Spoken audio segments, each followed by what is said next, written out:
Future wave के लिए तैयार रहें।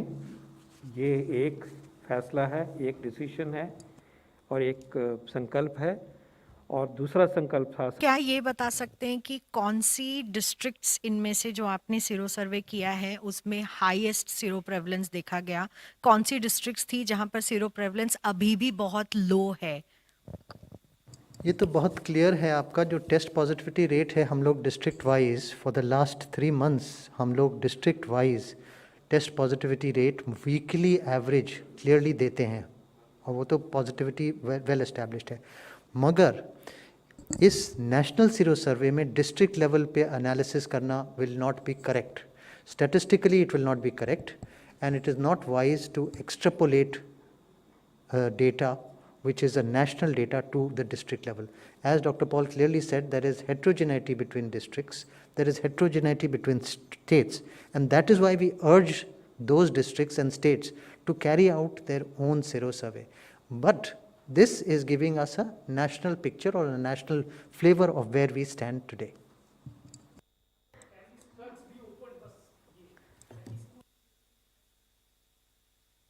Yes, it is a decision which will have to be taken by at the district level and the state level, depending on several factors,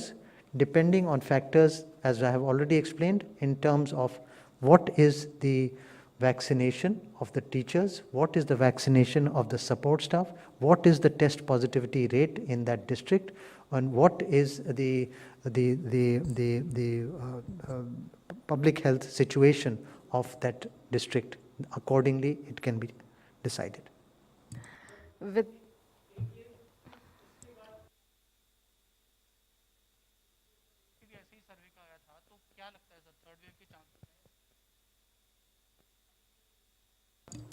जैसे कि आपको बताया है और आपको मालूम है कि हम लोग का जो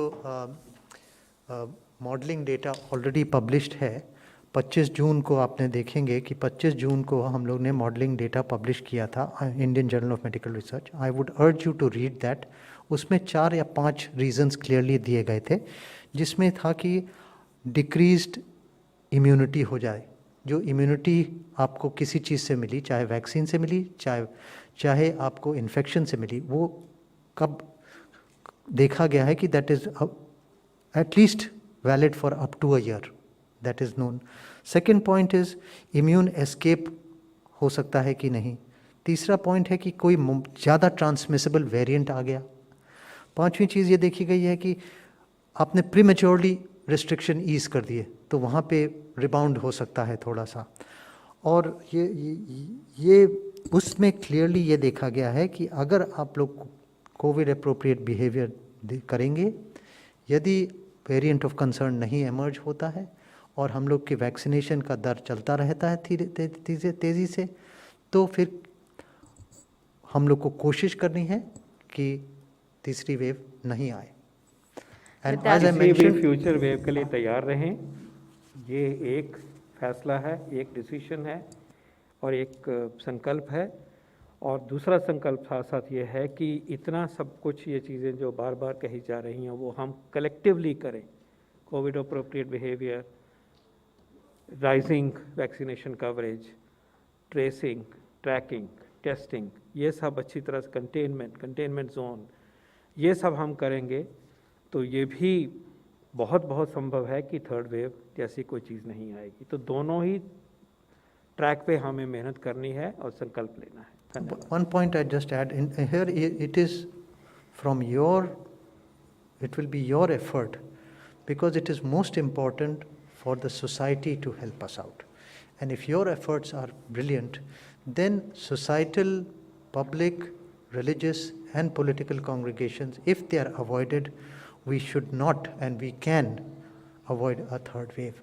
And if COVID appropriate behavior, as sir is saying, as well as engagement of the community, if that happens, and as the vaccination process is moving on its pace, that continues, we should try our best to avoid a third wave. धन्यवाद। और आपने बड़ी अच्छी तरह से लिखा कि non essential travel को अवॉइड करिए, जब तक संभव हो सके वैक्सीनेशन करवाने के बाद ही ट्रैवल करिए, भीड़ में मत जाइए, भीड़ मत पैदा करिए, ये बहुत आगे तक जाएगा। और साथ में हमें ये भी उम्मीद करनी चाहिए कि वायरस का जो एक्स फैक्टर है, कि वायरस अपना बहरूपिया रूप ही अगर अलग बदल लेता है तो सारी इक्वेशन बदल जाती है, उस फैक्टर को भी याद रखना चाहिए। Therefore there cannot be lowering of the guard, we should be prepared, we should be amply prepared, we should be all united at the same time.